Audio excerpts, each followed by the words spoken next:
Last week in Germany, I watched a brand new BMW M5 get passed by a Honda Civic Type R. Not because the Honda was faster, but because the BMW driver was clearly fighting layers of driver assistance systems, traction control cutting power, stability control limiting throttle, and steering systems filtering his inputs. This is the reality of many modern performance cars. Incredible capability on paper, but increasing electronic intervention between driver and machine. Driving isn't disappearing, but it is changing fast, and not always in ways enthusiasts enjoy. Here are 9 documented trends that are reducing driving engagement, and why they're happening. 9. Loss of steering. Feel from electric power steering.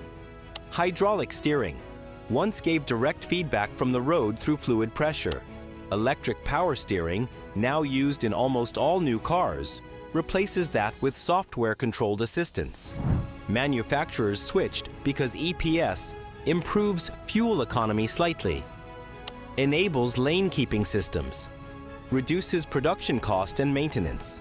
But many engineers and racing drivers agree that replicating natural feedback is extremely difficult. Even Ferrari kept hydraulic steering longer than most brands for this reason, only switching recently due to packaging and efficiency requirements. Modern systems can be accurate and quick, but they often lack the subtle feedback that tells drivers what the front tires are doing. Weight in the steering wheel does not equal feel, and software-added resistance can't fully replace mechanical communication. 8. CVT transmissions. Replacing traditional automatics and manuals. Continuously variable transmissions improve fuel economy test results and are cheaper to manufacture than dual-clutch systems. That's why many mainstream cars from Nissan, Toyota, Honda, and Subaru now use them. From a driving perspective, CVTs eliminate gear changes, keep engines at constant RPM under load, reduce the sense of acceleration buildup. Manufacturers now program fake shifts into CVTs because customers disliked the rubber band effect. That alone shows the experience isn't naturally engaging. Reliability has improved, but some earlier designs developed reputations for premature failures, which is why extended warranties became common on CVT-equipped models. 7. Artificial engine sound. As turbocharging and stricter noise regulations made engines quieter and less expressive, manufacturers began using cabin speakers, sound generators, digitally enhanced intake noise.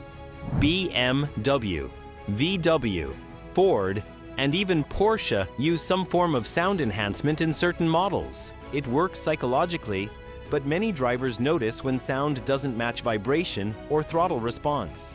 That disconnect reduces immersion, even if the performance is real. This isn't done for fun. It's done because proper mechanical sound tuning is expensive, and emissions regulations restrict exhaust design. 6. Mandatory speed assistance systems in Europe. The EU now requires intelligent speed assistance on all new cars. These systems read speed limit signs and GPS data, warn drivers when exceeding limits, in some cases, gently resist further acceleration. Drivers can override or disable them temporarily, but the system resets each time the car restarts. The intention is safety, but real-world performance varies. Sign recognition can be inaccurate. Construction zones and temporary limits cause confusion. False warnings frustrate drivers. Even safety organizations acknowledge the technology still has detection limitations, especially in poor weather or inconsistent signage. 5. The decline of manual transmissions. Manual gearboxes are disappearing primarily because emissions testing favors automatics. Development and certification costs are high. Consumer demand outside enthusiast markets is low. In Europe, manuals once dominated. Today, they represent a small fraction of new car sales, especially in performance models. Yet when offered, like in Porsche GT cars or Civic Type R, take rates remain high. This suggests demand exists, but not at volumes manufacturers consider profitable under modern regulations. 4. Electronic parking brakes replacing handbrakes. Electronic parking brakes free interior space and integrate with driver assist systems, but they remove manual modulation, emergency mechanical redundancy, traditional handbrake driving techniques.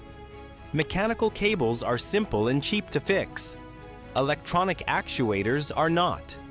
Failure rates are still relatively low, but when they fail, repair costs are significantly higher and often require dealership intervention. It's a convenience feature that came with real trade-offs. 3. Lower rev limits from turbocharged engines. Modern turbo engines produce peak torque at low RPM, which is great for daily driving and efficiency. But it also means less incentive to rev high, lower red lines than older naturally aspirated engines, reduced drama near the top of the rev range. Older performance engines rewarded you for pushing harder. Many modern ones deliver everything early, then taper off. They're faster, but less exciting in how they deliver performance. 2. Lane keeping systems that fight the driver. Lane keeping assist is designed to prevent accidents, but it struggles with road construction, faded lane markings, intentional performance driving lines. Many systems apply steering corrections instead of gentle alerts, which can feel intrusive. Manufacturers increasingly make these features default on to meet regulatory expectations. And in some cars, disabling them requires menu navigation rather than a physical button. The technology improves yearly, but for engaged drivers, it often feels more like interference than assistance. 1. Constant warning sounds and monitoring systems. Modern cars monitor driver attention, lane position, speed limits, proximity to objects. Each system is reasonable alone, but combined, they create constant alerts, vibrations, and warnings. New regulations require audible notifications for speeding and attention monitoring, and most systems reset every ignition cycle. This leads to repeated setup routines, sensory overload, reduced sense of control. Safety engineers see this as necessary behavior modification. Enthusiasts see it as distraction and irritation. Both perspectives exist, and they're in direct conflict. Driving pleasure isn't gone, but it's no longer the primary design goal for most cars. Manufacturers are optimizing for emissions compliance, safety ratings, automation readiness, mass market convenience.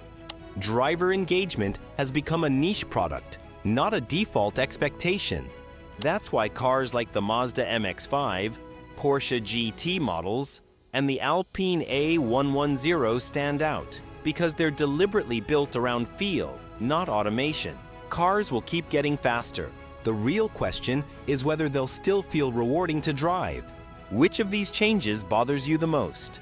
And what's the last great driver's car you'd fight to keep alive? I want to hear from real drivers, not spec sheets. Which one of these changes ruins driving the most for you? Steering, transmissions, or all the beeping? Drop it in the comments. I read everyone. Thanks for watching.